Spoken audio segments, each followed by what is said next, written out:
The IRS is investigating and reversing employee retention credits all over the country. If they snatch away your ERC and now they want the money back, the first question is simple. Should you fight it and try to get it reinstated, or should you just try to contain the damage and negotiate a settlement? What's up, guys? Corey Hankerson here from Legacy Tax, and they call me the Levy King. If the IRS took your check, the Levy King will get it back. 1-877 Levy King, levyking.com. Today, we're doing a reality check on your ERC debt. We need to determine if you actually have the grounds to contest the IRS or if you're better off negotiating a settlement to contain the damage. Let's be clear. You really only want to contest an ERC reversal if you can prove your eligibility, not just claim it, but actually prove it. There are two primary eligibility tests, the gross receipts test and the partial shutdown test. Under the gross receipts test, you need to prove a clear mathematical drop in revenue documented on your P&Ls. You got to show qualifying decline in gross receipts compared to 2019. For 2020, we're talking about a 50% drop in a quarter.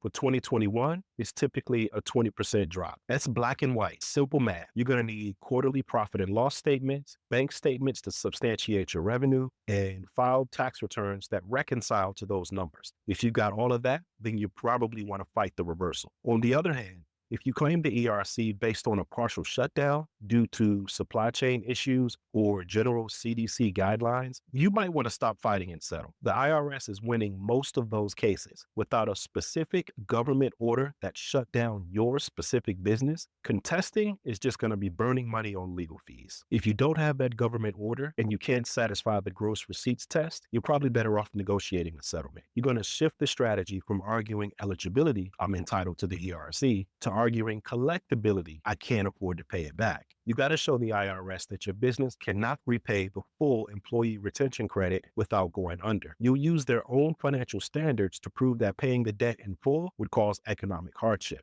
Remember, while you're debating whether to fight, the penalties for failure to file, failure to deposit are maxing out. The best advice I would give you is this. If your documentation is weak, or maybe you got drawn in by one of those ERC mills, don't let your pride cause you to go bankrupt. Negotiating a settlement based on your current ability to pay is often the only way to save the business assets from seizure or save the business from being shut down entirely. Go to endthetaxnightmare.com to grab your free guide on tax resolution. But if you're truly ready to put this behind you, go to levyking.com to learn your options. Let's get this resolved so you can get back to business. 1-877